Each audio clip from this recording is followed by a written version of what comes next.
Dengan menyebut nama Allah yang Maha Pengasih lagi Maha Penyayang. Orang-orang yang beriman kepada Al-Quran yang diturunkan kepadamu Muhammad dan kitab-kitab yang telah diturunkan sebelum engkau, dan mereka yakin akan adanya akhirat. Merekalah yang mendapat petunjuk dari Tuhannya, dan mereka itulah orang-orang yang beruntung. Siapa saja yang bersama agama Allah, bersama Al-Quran, bersama Sunnah, pasti menang dan menjadi pemenang. Nah, tinggal apakah nasr dan fatah, atau nasr saja minus fatah, atau fatah dan nasr, atau fatah minus nasr. Ya, surah ini disebut surah An-Nasr, bukan surah Al-Fatah. Ya. Artinya An-Nasr itu lebih penting daripada Al-Fatah. Difokusnya kepada nasrnya. Nasrnya. Justru di surah Al-Fatah, Inna Fatahna, kan ada surah Al-Fatah di juz 26 itu, ada surah Al-Fatah. Bukan surah An-Nasr, surah Al-Fatah. Tapi justru malah Fatahnya belum terjadi.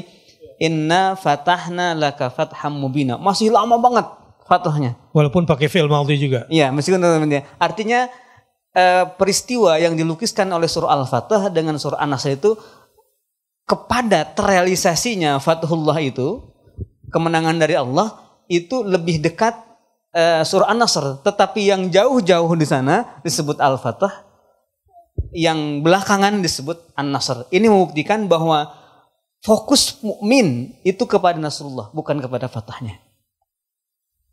Ya, fatah juga nanti pemberian lagi dari Allah. Dari Allah, iya. Ya. Baik. Kayak Indonesia bisa merdeka. Itu ada Nasrullah. Dan sebelumnya baru Al-Fatah. Jadi ada pertolongan Allah yang tidak diduga-duga kan? Betul. Yang terdekat dengan kemerdekaan adalah ya bom Hiroshima Nagasaki. Iya. Kalau saya meneliti ya sejarah itu, berdiskusi juga dengan para murid ulama yang hafiz Quran. Jadi pada menjelang masa kemerdekaan itu memang banyak sekali bangsa Indonesia, santri-santri dari Indonesia yang menghafal Quran. Jadi tradisi menghafal Quran itu muncul di menjelang kemerdekaan itu. Dengan tampilnya Ki Haji Munawir Kerapyak di Yogyakarta membuka pesantren tahfiz Quran pertama di Indonesia saat itu. Ya.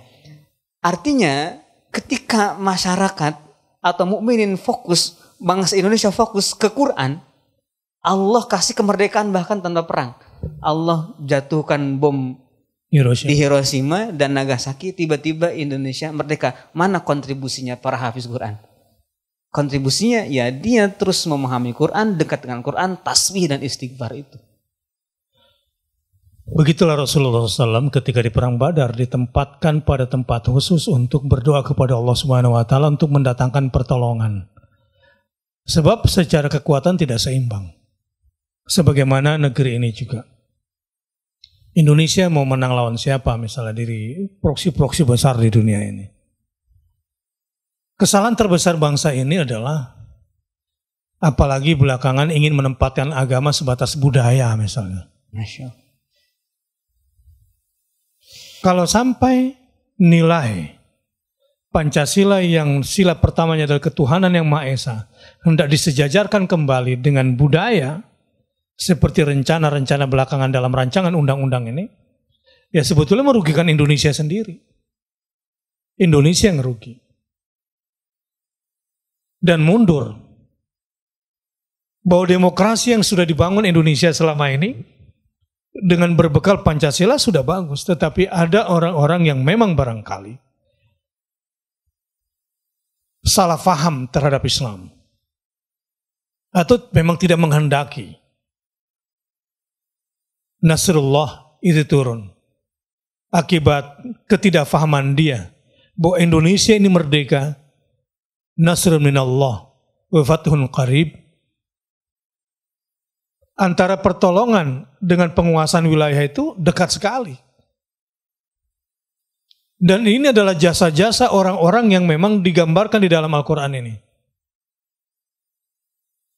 Karenanya, pada malam hari ini, Mari kita tempatkan ayat ini sebagai dasar ideologi kita dalam membangun bangsa ke depan, dalam membangun Indonesia ke depan.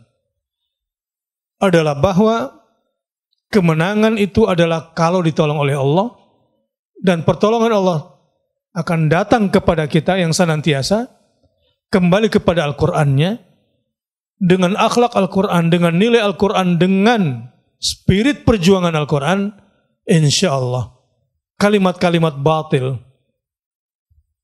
narasi-narasi kebatilan akan hancur. Apalagi Pancasila yang sudah jelas dalam sidang BPUPK ini adalah hasil kesepakatan bersama. Jika masih terus dipermainkan, maka pasti akan berhadapan dengan kekuatan nasrun minallah wa fathun qarib, dan tidak akan pernah bisa menang. Untuk itu, umat Islam, saya anjurkan tetaplah bersabar, berjiwa pemenang, enggak usah terlalu gusar menghadapi intrik-intrik yang sedang dilakukan oleh segelintir orang-orang yang tidak menghendaki Pancasila sebagai sumber segala hukum di Indonesia yang awalnya adalah ketuhanan yang Maha Esa. Sampai di sini, mudah-mudahan secara kontekstual, kekinian dan kedisinian, surah An-Nasr ini membuat kita semakin kuat dan bersatu.